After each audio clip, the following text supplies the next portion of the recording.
rero CBDC barakomeza babidiscussingaho ariko we yasinye itegeko rivuga ko itagomba kuba yaba created muri Amerika ndetse n'amastate yaho yose cyangwa se ngo bayisapotinge kuko hari ibyo bateganyije igomba kuba ryanyuzwa muri wa murongo bifuza wo kugira ngo bacirige abantu bashaka kumanipulatinga amafaranga bayashyira mu mifuka yabo. None ubwo nguko muzahora gute na Pi Network kuko wakomeje kugenda ubihuza niba Amerika itemera CBDC kandi mu biganiro byakunda kuvuga ko iyi Pi Network nayo izakorana na CBDC na Central Bank Digital Currency urumva aho ngaho utawo ivuguruje ngira ngo niho niyemewe gukomoza amafaranga ubusanzwe ibihugu bikoresha aba printed na World Bank.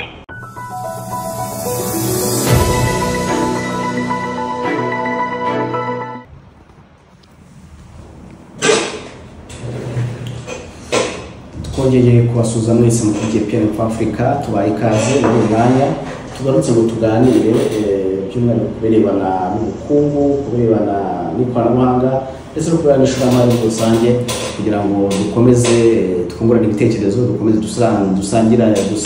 dusaranganye cyangwa se dusangire ubumenyi butandukanye kugira ngo turebe ahari amahirwe twabyaza umusaruro ahari ibyago twakwirinda ndetse no kugira ngo dukomeze dufatanye kwizamura no kwiteza imbere. Ngira ngo rero uyu munsi nifuje kugaruka ku kiganiro cyihariye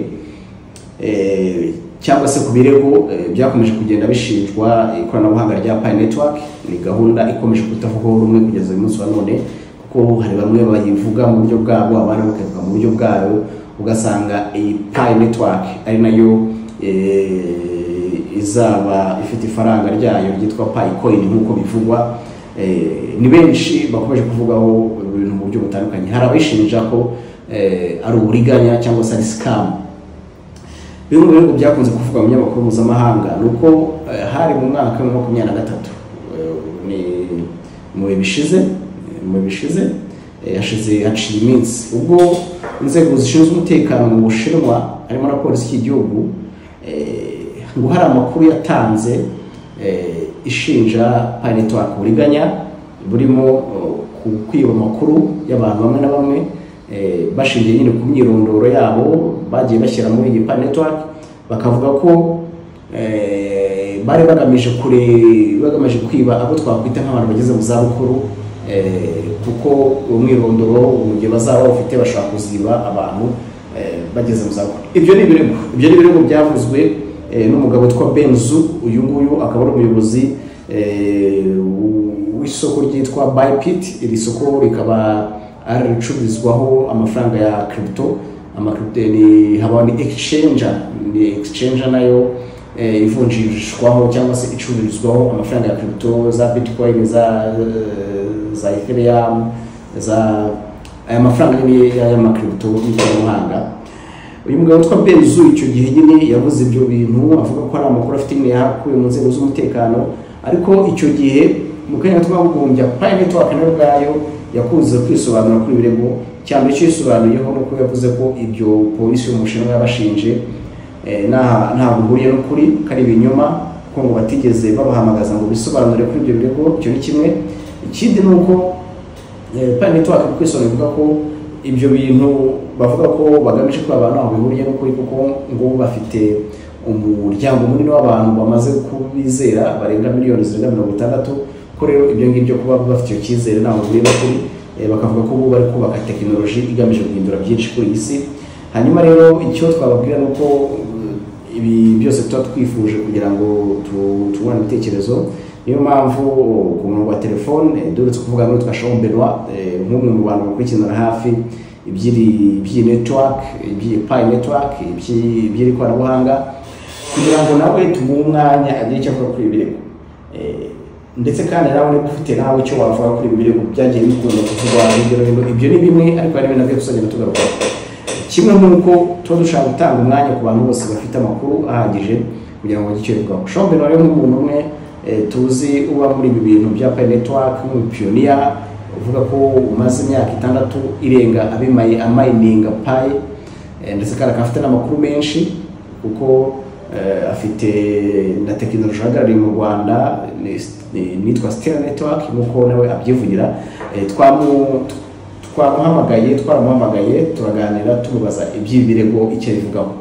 Reka tumukurikire twumve icyo bivugaho bitewe n'uko n'amakuru afite, bitewe n'ibyo yasomye, bitewe n'inyandiko yasomye, bitewe n'ibindi bishingiye ku bitekerezo bye bwite, ibitekerezo bwite birabona no kumenya afite.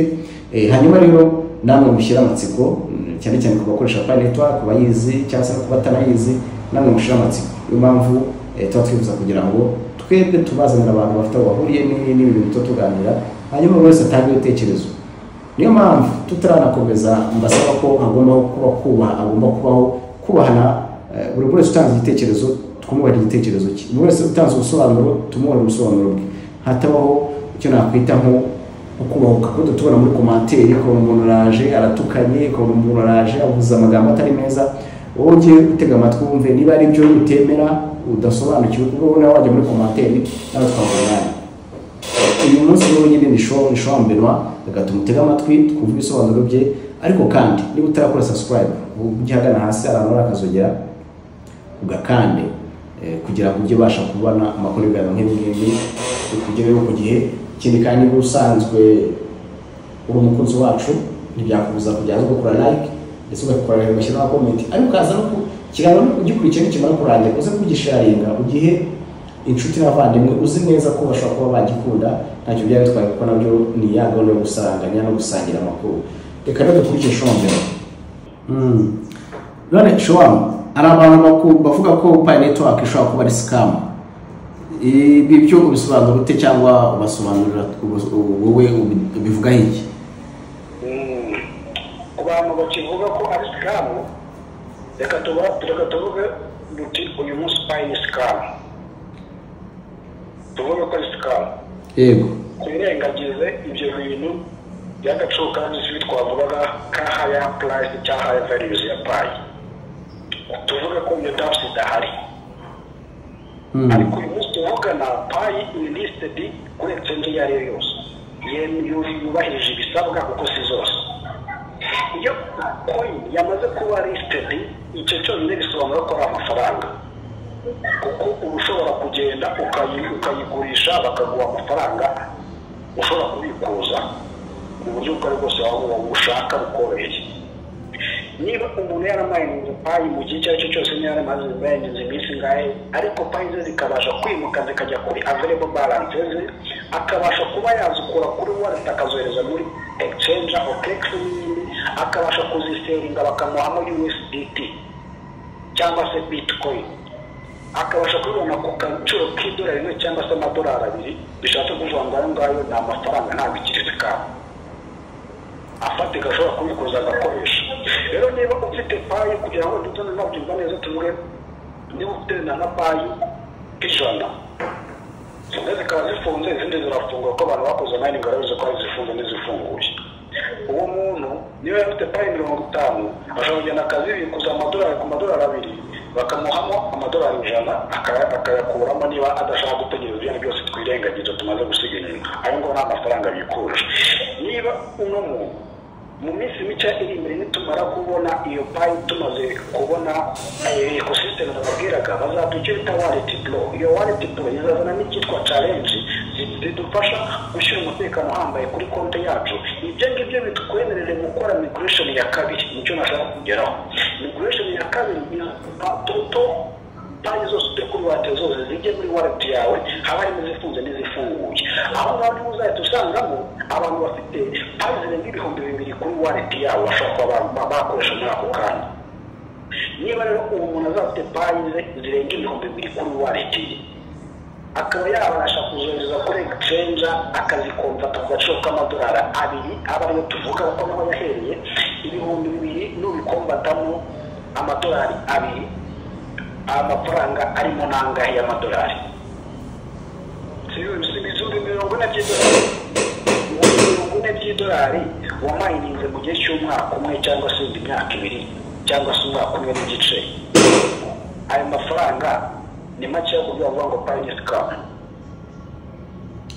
none shwa hari n'abandi abashinja Pi Network ko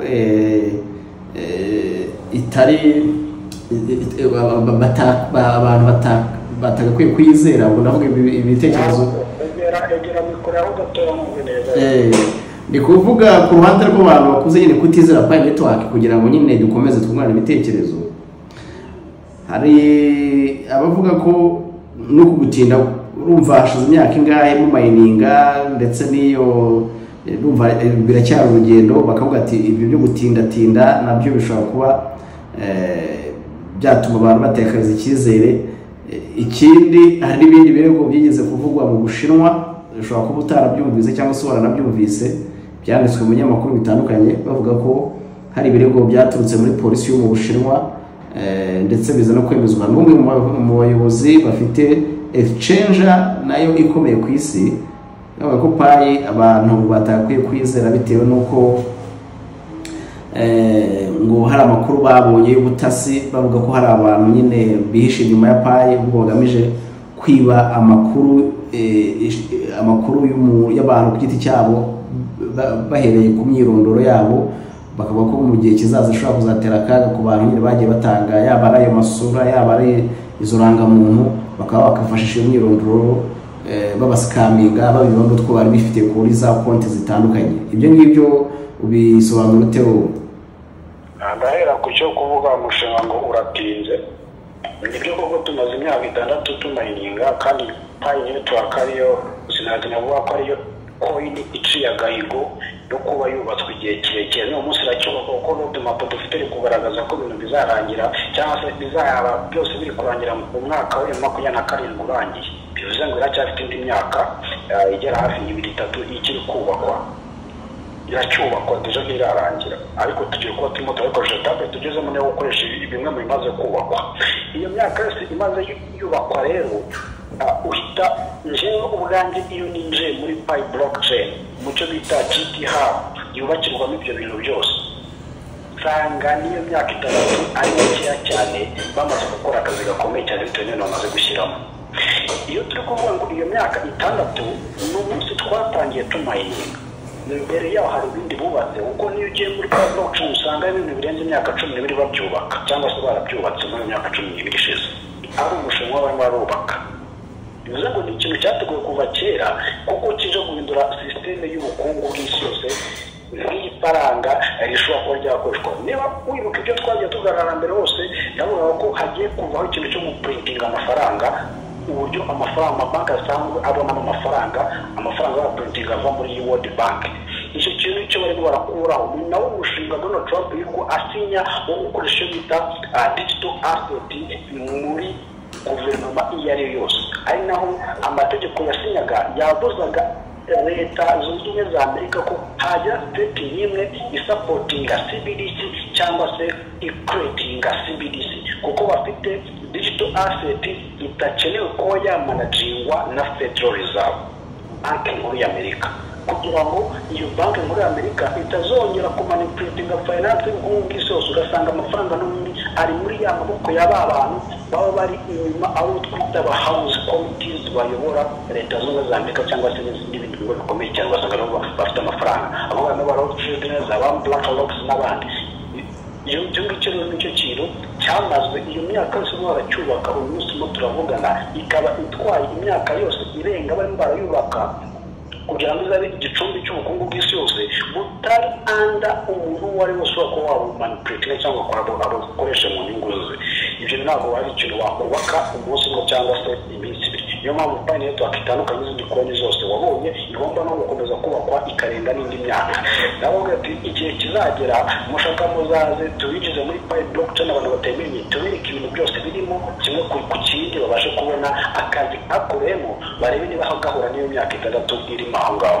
Icyo ngicyo cyo kandi nigarukije aho ngaho tujye kubavuga ko Pi scam ibyo bigo byagiye bivuga iyo ni Bybit ndayizi yagiye ikavuga ko ari scam, ariko impamvu ya mbere yabiteye ni uko ari naho bitawujya nkabigarukaho nuko Pi Network itandukanye n'izindi coin zose zabashije kuba zabaho kuva zabaho kuko izo coin zose zabayeho kugira ngo ibe yaba listed kuri exchange iyo ari yose.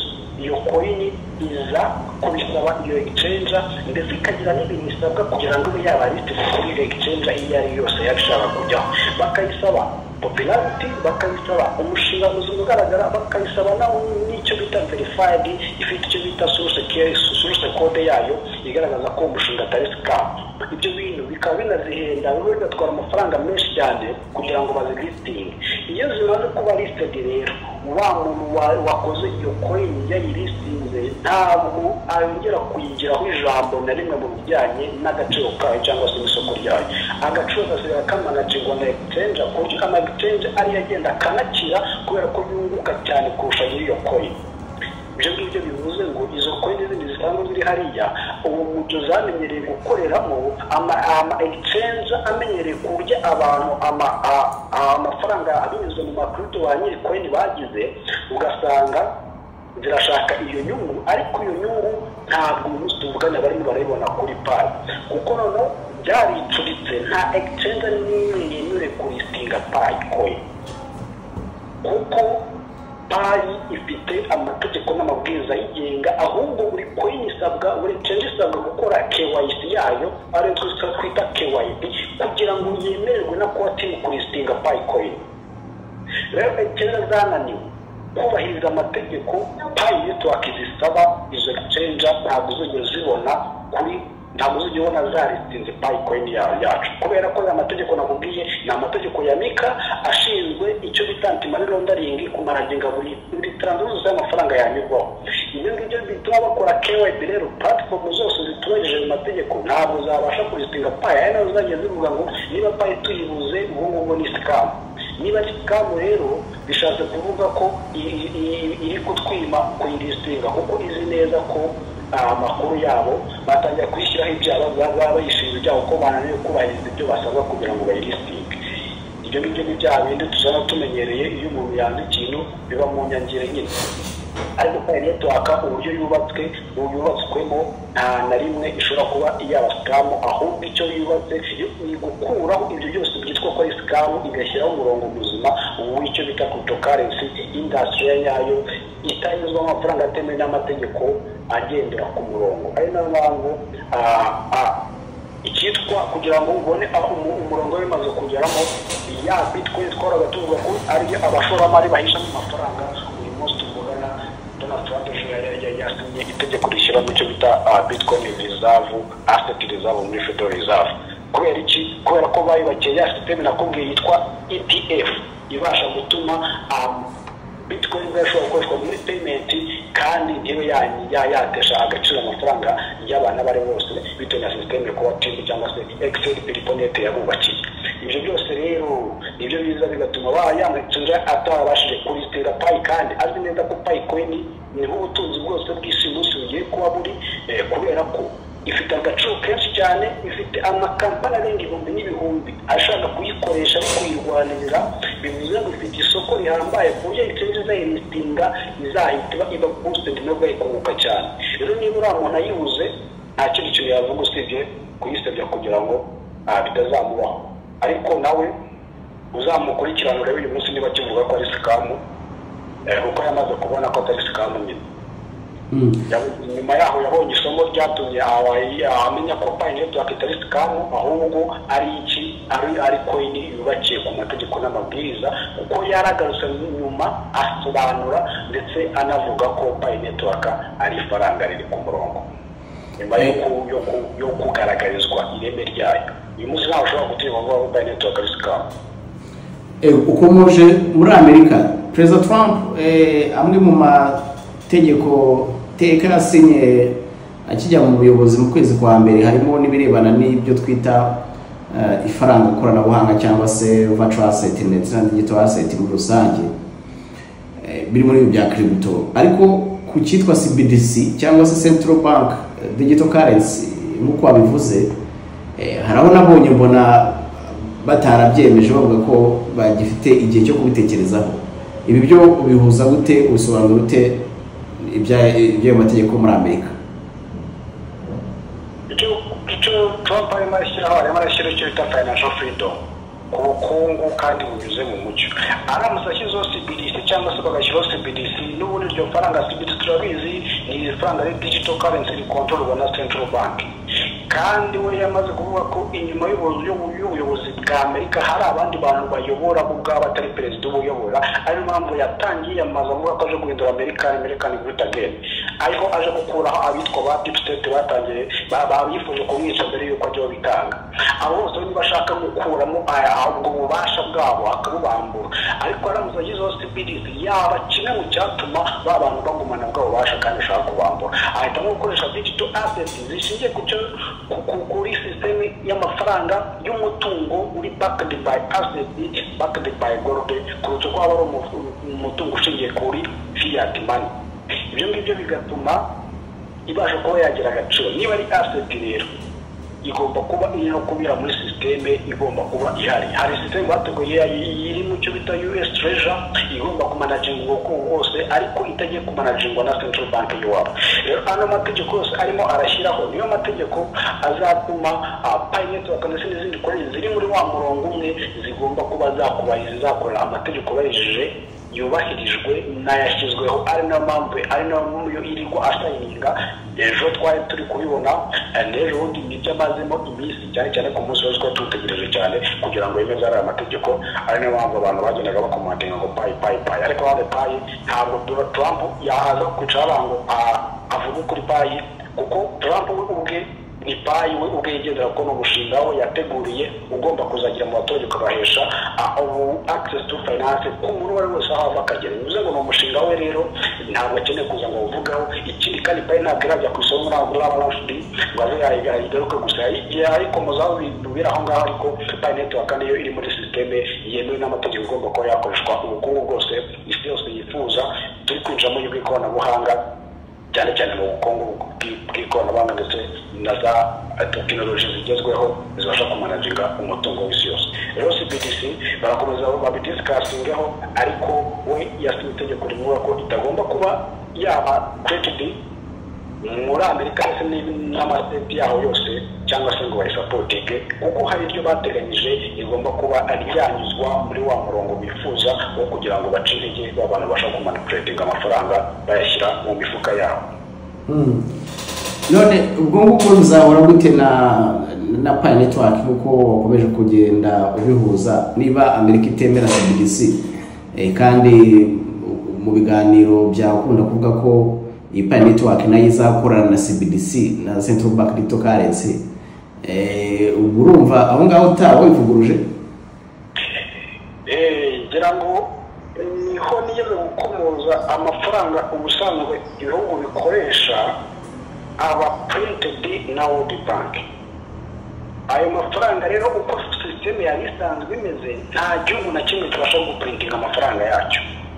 Niyo mpamvu ntabwo Amerika igikeneye guprintinga andi mafaranga kuko yamaze gushyiraho digital asset, yamaze gukwirakwiza mu baturage kandi ikayabakwizamo binyuriye mu buryo bwemewe n'amategeko ku buryo amafaranga y'abantu yose ahantu ari agaragara. Niyo bazakora uburyo bwo guprintinga amafaranga rero bagomba gukoresha digital asset. Bivuze ngo digital asset kugira ngo ikore kandi inakora guverinoma yose ibe yabasha kwihuza nayo, uraza no kubona muri road map ihari uze kumenya ubusharinge. Hari umwaka uzakurikiraho bazagira na partnership n'amaguverinoma mu bijyanye no gukoresha digital asset Pi Network, ariko ibyo yatangiye kubikoraho kera cyane, yatangiye kubikora. Ikintu ushaka gusobanura ni uko guverinoma kugira ngo ikorane n'iyo digital asset yo ubwayo irasabwa gukora digital CBDC yayo. Guverinoma yemerewe gukora CBDC yayo, ariko Amerika ntiyemerewe gukora CBDC kuko ntabwo ishaka CBDC kuba badakeneye kongera kujya baprintinga amafaranga ya buri gihugu, ahubwo amafaranga buri gihugu arahari, ahubwo CBDC ya buri gihugu kugira ngo nihuze n'iyo digital asset arizo zakwenda nagiye mvuga ndetse n'izo Trump yongeyemo ejo yatangaje zubahirije amategeko XRP ni Solana Bitcoin Ethereum. Izo zose zikaba zabasha gukorana na banki mu buryo bwemewe n'amategeko, ari nabyo bintu basinye ejo. Uyu munsi tuvugana ubu ngubu institution iyo ari yose ya banki yemerewe kuba yakoresha cryptocurrency na payment ndetse yemerewe no kuba yakoresha blockchain. Ibyo ngibyo nibyo bita bizana za central bank ko zigomba gukora CBDC yazo kugira ngo zibashe kwihuza n'ayo mafaranga cyangwa se digital asset Trump yashyizeho cyangwa se bemeranyije zigomba kuba zakirwa muri reserve. So ni muri murakumva Amerika ntiyemerewe gukora CBDC asset ariko igihugu cyose kigomba gukoretinga CBDC kugira ngo kijye kibasha kwihuza na za asset zateganyijwe muri ya financial freedom turi kuvuga ndetse ya access to finance Trump yateganyije igomba kujya mu cyo bita US Treasury. Bivuze se ko Amerika izaba ari umwihariko kurusha ibindi bihugu? Ndi kukubaza ni bishatse kuvuga ko Amerika izaba ifite umwihariko kurusha ibindi bihugu? Ku bindi bihugu byo hari bivuga ko bizashyiraho CBDC ariko wowe usobanuye ko Amerika yo itazashyiraho. Yaba yihariye se? Hari amasezerano ifitanye na Pi Network ku buryo yabashyiraho umwihariko? Nabigereranyije nuko n'undi ari bisanzwe ufite World Bank ya Britain amafaranga y'isi yose. Bivuga ngo rero nta n'ugikeneye banki kugira ngo ibashe kutugezaho izo digital assets zayo kugira ngo batamanipulatinga ayo mafaranga. Ariko iyo turi kuvuga iki kintu kiri digital asset ntabwo kiri kuri Amerika gusa, bihita bikugorora muri wa mushinga wa Donald Trump witwa Tesla and Nesara. Uriya mushinga wa Tesla and Nesara urimo isi yose, urimo bya bihugu byose bikora. Niba ari projet ya Tesla and Gesara, uwo mushinga wose umanukira kuri digital asset ukumira ba bantu bari hanze basaba banipulatinga amafaranga bikatugarura kuri zo. Ntabwo rero Amerika yonyine ifitemo akaboko hangaha, ariko yateganyije ifaranga rigomba gusimbura idolari ryabo ryari risanzwe rihari rya Amerika ari ryo Pi Network. Bitcoin igomba gusimbura idolari rya Amerika muri no systeme ya finance. Rero nk'igicumbi gisanzwe kiyoboye mu bukungu ndetse n'ikoranabuhanga igomba kurushaho kuyivugurura ijana ku ijana, ariko ifatanyije n'aba bantu bose babibumbiye muri Tesla and Nesara. Dushobora kuzongera tugasobanura kugira ngo abantu bayumve, ariko Tesla na Nesara ni umushinga ubumbiyemo ibihugu byinshi cyane, arizo za BRICS, arizo za IMF, arizo za World Bank n'ibindi bihugu byinshi bikomeye cyane, byose birimo ahangaha muri Nesara n'Gesara. Rero ntabwo ari Amerika gusa yonyine hari, Ubwongereza burimo, Australia irimo, abandi bose abagiri n'abandi benshi cyane bose buzuyemo na BRICS n'ibindi bigiye bitandukanye. Rero ntabwo Amerika ni ahangaha, ahubwo ni ikintu kigari cyane kibumbemo systeme igomba gukorerwa ku isi yose kugeza igihe bakuyeho amafaranga atemewe n'amategeko, ndetse bakanakuraho n'abantu bagiye birundaho ubukungu bw'isi yose bakabishyira mu maboko yabo bakagenda bakoresha ibindi bihugu nk'ubucakara mu bijyanye n'ubukungu. Reka tube dusubikiye ahangaha ikiganiro cy'uyu munsi kuko turaganiriye, wenda ibindi tuzagenda tubiganiraho mu biganiro byacu bitaha. Reka ngushimire cyane kuba ufashe umwanya wawe, reka hanyuma wifurize gukomeza kugira ibihe byiza. Yes, ngaho gukorera ngaho uko ibi ni ibitekerezo bwite bya Shombenoa. Ndumva nta bindi twarenzaho, wenda ibindi tuzagenda dukomeza tubiganiraho, tuzagenda dukomeza twungurana ibitekerezo, tuzagenda kandi dukomeza guha umwanya abantu batandukanye bafite aho bahuriye ndetse n'abandi badafite aho bahuriye, yaba ari abasesengura politike y'ubukungu, yaba ari abasesengura ikoranabuhanga, yaba abari mu nzego zifata ibyemezo, mu nzego z'ubuyobozi, yaba ari abaturage basanzwe, yaba ari abarimu muri za kaminuza, yaba ari impuguke mu rwego rw'ubukungu, impuguke mu ikoranabuhanga, inzobere, abo bose tuzajya tubaha umwanya. Niyo mpamvu hamwe ntabwo duheza, kuko icyo tuba tugamije ni ukugira ngo tugire amakuru tumenya, kuko aho nkorera ku kazi hari ijambo ryitwa ngo ikintu cya mbere ni amakuru. Ikintu cya mbere ni amakuru, kuko nibyo ko iyo udafite amakuru ku bintu byinshi usigara inyuma. Twebwe rero nyine natwe twemera ko ikintu cya mbere ari amakuru, ariko buriya iyo ufite information zibasha gutuma ufata ibyemezo bikomeye cyane, byanaguteza imbere rwose. So rero ndumva ari ibyo ngibyo twatubabwiye, hanyuma ibindi tuzagenda tubiganiraho umunsi ku munsi, no kandi tugusaba kudutera inkunga ukora subscribe bagana hasi no kandi ukora like ndetse unatanga ibiganiro bisharinga ku bandi bantu baba batabashije kuba babikurikira neza ko byagira akamaro. Tugadusoza aho ngari no kwifuriza kuza kugira ibihe byiza naho ubutaha mbifurije kugira amahoro n'amahirwe kandi mugire n'amafaranga ndetse n'ubutunzi bwo kwisi. Mukomeze kugira ibihe byiza naho ubutaha.